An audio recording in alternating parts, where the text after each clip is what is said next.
Hello everyone, welcome back to DAV education. आज की video में हम उपसर्ग और प्रत्यय डिटेल में पढ़ेंगे कि उपसर्ग और प्रत्यय क्या होते हैं। आज की वीडियो में हम पढ़ेंगे उपसर्ग और प्रत्यय क्या क्या होते हैं। और आज की वीडियो में जो टॉपिक्स क्लियर करेंगे वो हैं उपसर्ग किसे कहते हैं, प्रत्यय किसे कहते हैं, उपसर्ग और प्रत्यय में अंतर क्या है, संस्कृत के उपसर्ग, हिंदी के उपसर्ग, उर्दू के उपसर्ग, अंग्रेजी के उपसर्ग।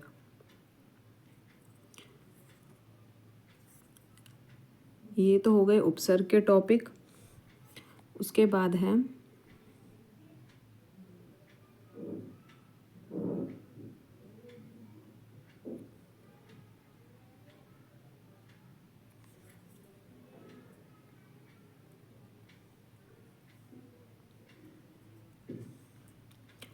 प्रत्यय की परिभाषा क्या है, कृत प्रत्यय क्या है, तथित प्रत्यय। उसके बाद हम देखेंगे उपसर्ग और प्रत्यय के उदाहरण। ये हमारे आज के टॉपिक्स होंगे जो इस वीडियो में क्लियर होंगे। उपसर्ग किसे कहते हैं, तो उपसर्ग किसे कहते हैं, तो उपसर्ग वह अव्यय या शब्दांश होते हैं जो किसी भी शब्द के पहले लगकर उनके अर्थ में विशेषता ला देते हैं या किसी भी शब्द का विशेष अर्थ बना देते हैं। ठीक है, तो ये है हमारे उपसर्ग किसे कहते हैं। उसके बाद उपसर्ग शब्द का अर्थ क्या है, तो जो उपसर्ग होता है वो क्या होता है, उप का अर्थ है समीप और सर्ग का अर्थ होता है सृष्टि करना, मतलब उसके समीप में लगकर किसी शब्द की सृष्टि करना, किसी शब्द के साथ जुड़कर नया शब्द बना देना, नए शब्द की सृष्टि कर देना, शब्द के साथ जुड़कर नया शब्द बनाना, अर्थात शब्द की नए शब्द की सृष्टि करना, इसी को ही हम उपसर्ग कहते हैं। जो शब्द के पहले लगकर शब्द का अर्थ बदल दे उसी को ही हम क्या कहते हैं, उपसर्ग कहते हैं। ठीक है,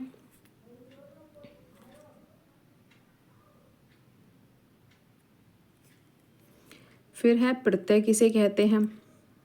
प्रत्यय किसे कहते हैं, तो सामान्य भाषा में प्रत्यय वे शब्द हैं या जो अव्यय के बाद में लगकर उसे नया रूप या नया अर्थ प्रदान करते हैं। ठीक है, प्रत्यय शब्द दो शब्दों से बना है, प्रति और अ। तो प्रति का अर्थ होता है साथ में लेकिन बाद में, उपसर्ग था वो पहले लगता था, लेकिन जो प्रत्यय में प्रति शब्द है उसका अर्थ होता है साथ में तो है बट बाद में, और ए मीन्स चलने वाला, साथ में लेकिन बाद में, पीछे चलने वाला, यानी कि प्रत्यय शब्द का अर्थ क्या है, पीछे चलना। जो शब्दांश शब्दों के अंत में लगकर उनमें विशेषता या परिवर्तन, विशेषता भी आ सकती है और परिवर्तन भी आ सकता है शब्द के अर्थ में, तो वो ही प्रत्यय कहलाते हैं। ठीक है, अब यहाँ पर प्रत्यय का उदाहरण देखते हैं हम। जैसे दयालु, तो दया शब्द के अंत में आलू जुड़ने से क्या बन गया, विशेषता आ गई शब्द में। एक दया क्या था, शब्द था, लेकिन जब हमने आलू उसमें जोड़ दिया तो दयालु ये क्या बन गई, किसी भी व्यक्ति की विशेषता बन गई कि वह व्यक्ति क्या है, दयालु है। तो हमने आलू जो शब्दांश जोड़ा वो क्या था, प्रत्यय था वो। ठीक है, तो ये हो गई प्रत्यय की परिभाषा और ये प्रत्यय का उदाहरण द्वारा हमने इसको समझा कि प्रत्यय क्या होता है। अब है नया नेक्स्ट टॉपिक आता है हमारा कि प्रत्यय और उपसर्ग में अंतर क्या होता है। प्रत्यय और उपसर्ग में अंतर क्या है, तो जो उपसर्ग होते हैं वो क्या होता है, शब्द के शुरू में जुड़ते हैं, लेकिन जो प्रत्यय होते हैं वो शब्द के अंत में जुड़ता है। ठीक है,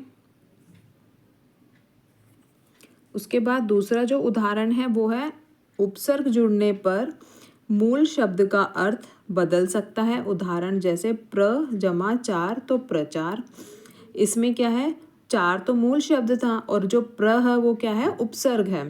तो चार शब्द जो इसमें हमने क्या करा, प्र उपसर्ग है उसको चार शब्द के आगे जोड़ा था, पहले जोड़ा था, तो चार क्या था, एक गिनती थी। जैसे चार हम बोलते 1 2 3 4, तो उसके आगे जब प्रचार जोड़ दिया, तो प्रचार करना मतलब किसी भी चीज़ को फैलाना या उसके बारे में बताना, एडवर्टाइजमेंट करना, वो हो गया प्रचार। तो इसका क्या हुआ, चार शब्द में जब प्र उपसर्ग जुड़ा तो इसका अर्थ ही बदल दिया। ऐसे ही प्रत्यय जुड़ने पर भी मूल प्रत्यय जुड़ने पर जो शब्द का अर्थ है वो मूल शब्द के इर्द गिर्द ही रहता है, उसके आसपास ही रहता है। ठीक है, जैसे हम उदाहरण से इसको समझते हैं। इतिहास, इतिहास शब्द है, उसमें हमने इक जोड़ा तो वो क्या बन गया, ऐतिहासिक। ठीक है, इसमें इक क्या है, प्रत्यय है जो शब्द के अंत में जुड़ा है। इतिहास के अंत में जुड़ा इक तो बन गया ऐतिहासिक। ठीक है, ऐतिहासिक बन गया। तो ये हुआ प्रत्यय और उपसर्ग में अंतर था। इसको हमने 2 पॉइंट के थ्रू इसको समझा कि उपसर्ग और प्रत्यय में क्या अंतर है। ठीक है, उपसर्ग शब्द के पहले जुड़ते हैं और प्रत्यय अंत में जुड़ते हैं, और उसके बाद हमने इसको उदाहरण के द्वारा समझा उपसर्ग और प्रत्यय में अंतर क्या है।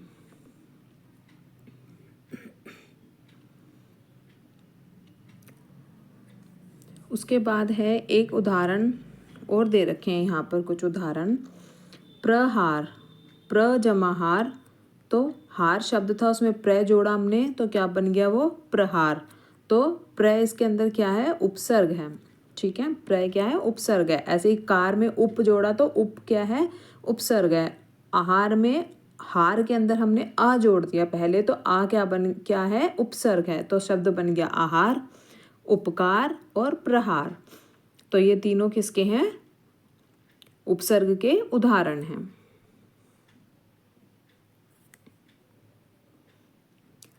अब हम पढ़ेंगे कि उपसर्ग के प्रकार। उपसर्ग कितने प्रकार के हैं, उपसर्ग 4 प्रकार के हैं। पहला संस्कृत के उपसर्ग जिसको हम बोलते हैं तत्सम, हिंदी के उपसर्ग जो तद्भव होते हैं, हम तत्सम तद्भव पहले ही पढ़ चुके हैं। थर्ड है हिंदी के उर्दू के उपसर्ग, और फोर्थ है अंग्रेजी के उपसर्ग जिसको हम बोलते हैं विदेशी शब्द में। ठीक है, पहला हमारा आता है अब संस्कृत के उपसर्ग। संस्कृत के उपसर्ग क्या होते हैं, यहाँ पर कुछ उदाहरण है उनके द्वारा हम पढ़ते हैं संस्कृत के उपसर्ग। ये है संस्कृत के उपसर्ग, यहाँ पर कुछ मूल शब्द दे रखे हैं जिनके द्वारा हम संस्कृत के उपसर्ग देखते हैं।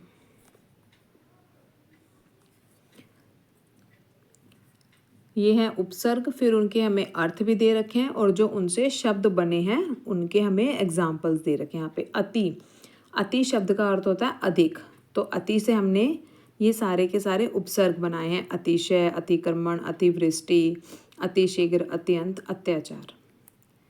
अगला है हमारा अधि।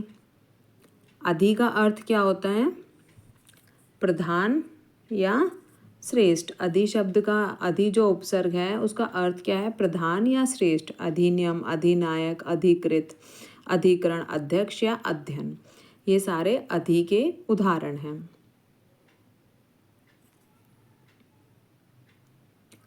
अगला जो है वो है अनु। अनु का अर्थ होता है पीछे। ये इसके कुछ उदाहरण दे रखे हैं, जैसे अनुचर, अनुज, अनुकरण, अनुनाद।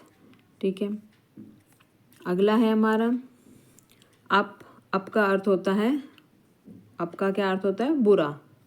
अपयश, अपशब्द, जैसे बुरे शब्द बोलना। ठीक है, अपव्यय, हद से ज़्यादा, मतलब ज़रूरत से ज़्यादा खर्च करना। अपकार, अपकीर्ति, अपशगुन। ठीक है, तो ये सारे के सारे क्या थे, इसके उदाहरण हैं अप के।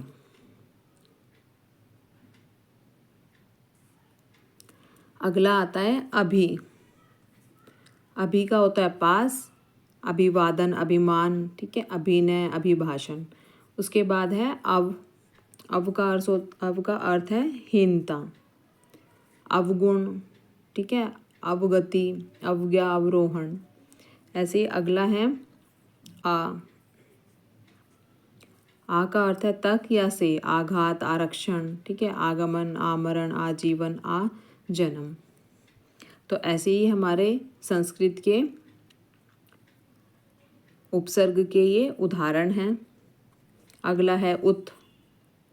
उसके बाद आ जाता है उप जिसका अर्थ है सहायक, उपभोग, उपवन, उपमंत्री, उपयोग। ठीक है, ये इसके उदाहरण दे रखे हैं। ऐसे ही फिर है दुर का अर्थ होता है कठिन, ये इसके उदाहरण है दुष, बुरा या कठिन।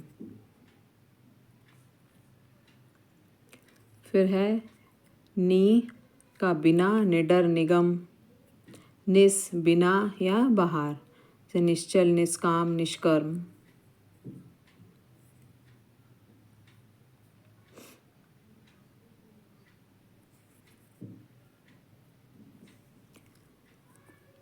अगला है निर हो गया है निर बिना, निराकार, निरादर, निरोग, निरस। फिर है प्रय आगे, प्रदान, प्रबल, प्रयोग, प्रयत्न।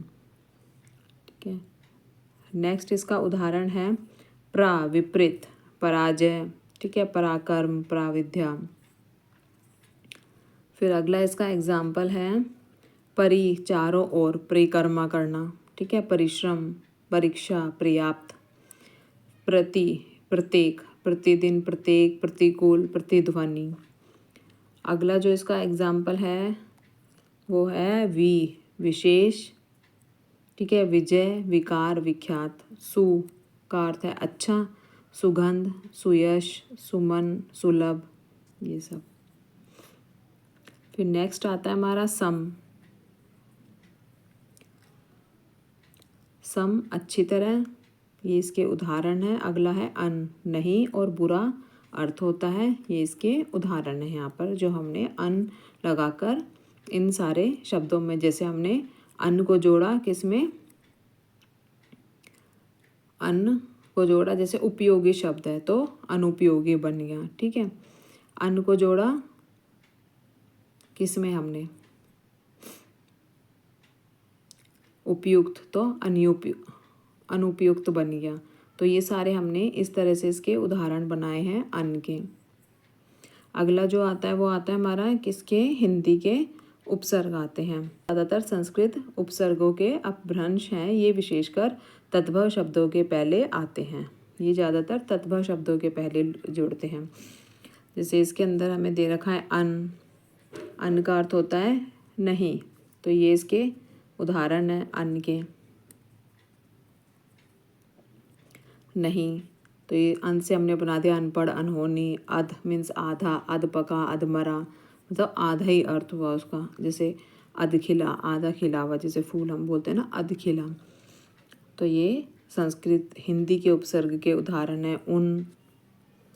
उन हो गया। फिर उनका अर्थ होता है एक कम। ठीक है, जैसे 29, 39, 59 मीन्स जैसे हमने बोला 39 तो 40 से एक कम, 29 30 से एक कम, तो एक कम। औ का हो गया अब। ठीक है, जैसे ओसर, ओघट, अवगुण, ओगुण, ओघड़। फिर आता है हमारा अगला कु का अर्थ होता है बुरा, बुरा, कुपुत्र, कुरूप, कुरूति। चो मीन्स चार, चौराहा, चौमासा, चौकन्ना। फिर है पच मीन्स पाँच, पचरंगा, पचमेल, पचकुटा, पचमढ़ी, पंचमढ़ी। पर दूसरा, परहित, परदेश, परलोक। ये सारे इसके उदाहरण हैं हिंदी के उपसर्ग के। फिर आता है बिन, बिना, मतलब भर, भर मतलब पूरा, जैसे भरपेट। ठीक है, भरपूर। सहित, साथ में। सफल, सबल। चिर मीन्स सदैव। फिर है नए का होता है नहीं, नकुल। ठीक है, नग, नास्तिक, नपुंसक। बहु मीन्स ज़्यादा, बहुमूल्य, बहुवचन। फिर है आप, स्वयं, आपकाज, आप बीती। फिर आता है सम का अर्थ होता है समान, समकोण। ठीक है, समदर्शी, समकालीन। दु मीन्स बुरा या हीन, जैसे दुबला, दुर्जन, दुर्बल। फिर है अगला टॉपिक हमारा किसका, उर्दू के उपसर्ग। तो ये उर्दू के उपसर्ग के कुछ उदाहरण।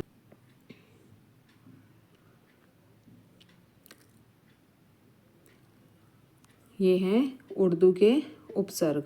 जैसे ला मीन्स का अर्थ होता है बिना, जैसे लावारिस, लाचार।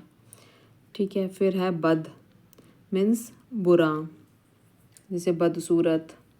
ठीक है, बदनाम।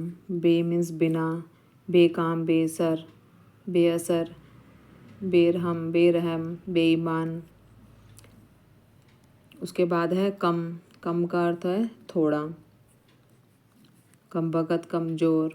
ठीक है, कम अकल, गैर के बिना, गैर कानूनी। ठीक है, गैर हाजिरी, गैर सरकारी। अगला है ना। ना का अर्थ मीन्स अभाव में, किसी चीज़ के बिना, अभाव होना उसका, जैसे नाराज़, नालायक, नादान, नापसंद। खुश, श्रेष्ठता, खुशनुमा, खुशगवार, खुश मिजाज। ठीक है, इस तरह के जो शब्द हैं, इसमें ज़्यादातर शब्द हम ये उर्दू के हैं, तो ऐसा लगता है ऐसे शब्द हैं उर्दू जैसे ही हमें शब्द लगेंगे। ये उपसर्ग लगने के बाद जो हमें मूल शब्द के अंदर जब हम उपसर्ग लगाते हैं उसके बाद जो शब्द बनते हैं वो हमारे उर्दू के ही शब्द होंगे। हम का अर्थ है बराबर। ठीक है, तो जैसे हमदर्दी, हमराज, हम पेशा, एन ठीक। ठीक है, एन वक्त, एन जगह, एन मौके। अगला है सर मीन्स मुख्य, सरताज, सरदार, बेश, अत्यधिक, बेश कीमती, बेशुमार। बा सहित। ठीक है, बकाया, बाइज्जत। फिर है अगला अल निश्चित, अलबत्ता, अलविदा, अल सुबह, अलगरज। ठीक है, फिर आते हैं हमारे अंग्रेजी के उपसर्ग। इनके जो शब्द बनेंगे वो हमें अंग्रेजी की भाषा के जैसे ही शब्द लगेंगे क्योंकि ये अंग्रेजी के उपसर्ग हैं। ठीक है, उपसर्ग, अर्थ और फिर उनसे बने हुए शब्द। तो पहला उपसर्ग इसके अंदर कौन सा है? सब, तो अधीन, जैसे सब रजिस्टर, सब जज, सब कमेटी। फिर है हाफ मीन्स आधा, हाफ कमीज, half pant, half ticket, half shirt. ठीक है, को मीन्स सहित, कोऑपरेट। ठीक है, कोऑपरेट, कोऑपरेटिव, कोऑपरेशन, को एजुकेशन। फिर है हेड मीन्स मुख्य, head master, head office, head clerk. ठीक है, अगला है वाइस मीन्स सहायक। ठीक है, vice chancellor, vice president, viceroy. ठीक है, तो ये हो गए हमारे उपसर्ग थे ये सारे। फिर आते हैं प्रत्यय। अब इसके अंदर दोबारा से हम देखते हैं कि प्रत्यय की क्या परिभाषा है। प्रत्यय की परिभाषा, प्रत्यय मीन्स प्रति जो है साथ में, लेकिन बाद में जैसा पहले पढ़ा था ए मीन्स चलने वाला, तो वही पीछे चलने वाला जो शब्दांश शब्दों के अंत में लगकर उनमें विशेषता या परिवर्तन ला देते हैं उसी वही क्या कहलाते हैं? प्रत्यय कहलाते हैं। जैसे हमने पढ़ाई था दयालु शब्द, तो क्या हुआ? दया के अंत में हमने क्या लगा दिया? आलू शब्द लगा दिया, तो वो क्या बन गया? आलू जुड़ने से शब्द में विशेषता आ गई, शब्द बन गया दयालु। ठीक है, तो प्रत्ययों का अपना अर्थ कुछ भी नहीं होता और न ही इनका प्रयोग हम स्वतंत्र रूप से कर सकते हैं, लेकिन जब हम इन्हें मूल शब्द के साथ जोड़ देते हैं तो इनके ये क्या करते हैं? अर्थ में विशेषता ला देते हैं या परिवर्तन ला देते हैं उसके अंदर। ठीक है, फिर है प्रत्यय के कितने प्रकार के होते हैं? प्रत्यय 2 प्रकार के होते हैं। पहला है कृत प्रत्यय। पहला कौन सा है? कृत प्रत्यय है। कृत प्रत्यय कौन से होते हैं? जो धातु में जोड़े जाते हैं। कृत प्रत्यय से बने शब्द कृदंत, कृत जमा अंत शब्द कहलाते हैं। जैसे लेख जमा अक, तो लेख हो गया जो हम लिखते हैं, और अक लेखक। जब ये लेखक अक हमने क्या जोड़ा? प्रत्यय जोड़ा। जब लेखक बन गया तो कौन होता है? जो लिखने वाला, लेखक। जो भी जैसे कहानी लिखता है वो क्या हो गया? लिखने वाला लेखक हो गया।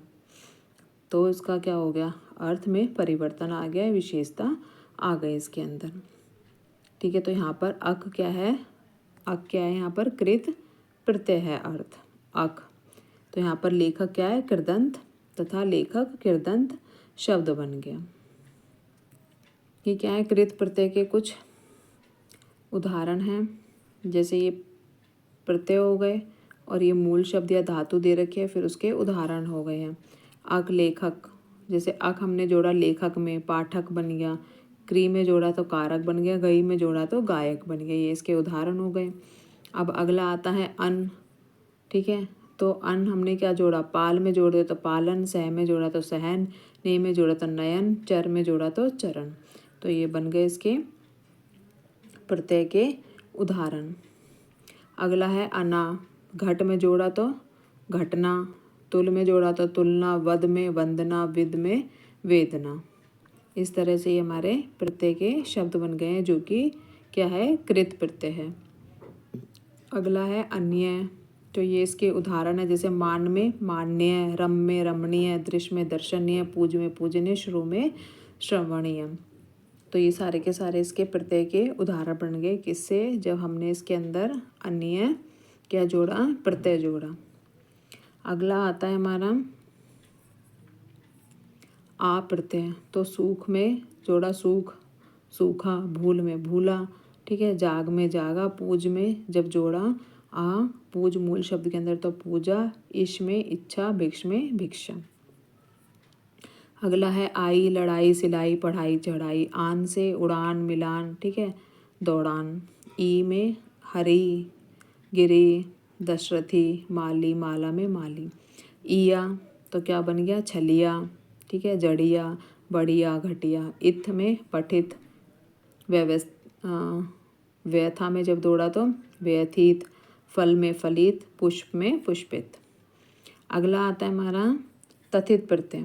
तथित प्रत्यय क्या होता है, वे प्रत्यय जो धातु को छोड़कर अन्य शब्दों, संज्ञा, सर्वनाम, वो थे धातु के साथ, ये थे संज्ञा, सर्वनाम या विशेषण में जुड़ते हैं। तो ऐसे शब्द को हम क्या कहते हैं, तथित प्रत्यय कहलाते हैं। तथित प्रत्यय से बने शब्द तथितांत शब्द कहलाते हैं।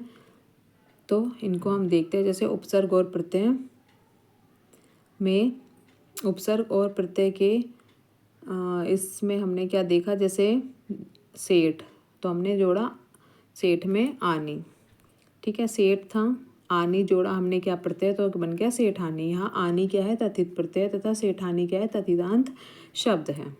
तो इस प्रकार से ये इसके कुछ उदाहरण हैं। यहाँ पर तथित प्रत्यय के कुछ उदाहरण हैं। जैसे आइन, तो पंडित और ठाकुर में जब हमने जोड़ा तो पंडिताइन, ठकुराइन, ठीक है। अगला है सेठ, तो सेठ में जब आनी जोड़ा तो सेठानी, ठीक है। नौकरानी, मथ में मथानी। ऐसे ही इसका अगला उदाहरण है आयत। तो आयत प्रत्यय को जब इस शब्द में जोड़ा, पंच तो पंचायत, ठीक है। अपना में अपनायत, बहु में बहुत में बहुतायत। अगला शब्द है इसका आर या आरा। तो लोहा में लोहार, सोना में सोनार, दूध में दुधार, ठीक है। अगला आता है आहट। आहट में चिकना शब्द है हमारा, चिकनाहट। प्रत्यय था आहट और मूल शब्द था चिकना, तो चिकनाहट, घबराहट, घबरा में जोड़ा तो घबराहट, चिकना में चिकनाहट, चिल्ला में चिल्लाहट, कड़वा में कड़वाहट। तो ये इसके शब्द बने हैं। अगला जो प्रत्यय है वो है ई। सुंदर में सुंदरी, बोल में बोली, पक्ष में पक्षी, खेत खेती, ढोलक ढोलकी, तेल में तेली, देहात में देहाती। तो ये इसके शब्द बने हैं उपसर्ग प्रत्यय से। जो ई प्रत्यय था उससे ये शब्द बने हैं। अगला है ये उपसर्ग के, यहाँ पर कुछ 50 उदाहरण हैं जो आप देख सकते हैं। ये यहाँ पर इसके उदाहरण हैं कुछ, जैसे अति हो गया, अति से बहुत सारे हमने शब्द बनाए हैं, ठीक है। अति पावन, अत्यधिक, अतिरिक्त, अतिक्रमण, अतियुक्ति, ठीक है, अत्याचार, अति उत्तम, अतिशय। फिर अधि से बनाए, अधिकृत, अधिकरण, अधिवक्ता, अधिकार, अध्यादेश, अध्ययन, ठीक है। अधिपति से, अधि से अध्यक्ष, अनंत। फिर अन से हुआ अनंत, अनिच्छा, अनाचार, ठीक है। तो ये यहाँ पर उपसर्ग के कुछ उदाहरण हैं। फिर अगला उपसर्ग यहाँ पर आ गया अप। तो अप से बनाया हमने, जैसे अपयश, अपमान, ठीक है, अपशब्द, फिर अगला आ गया इसके अंदर अभी से, जैसे अभिकथन, अभ्यास, अभिशाप, अभिनेता। ठीक है। फिर अब हम देखेंगे प्रत्यय के, यहाँ पर 50 उदाहरण हैं।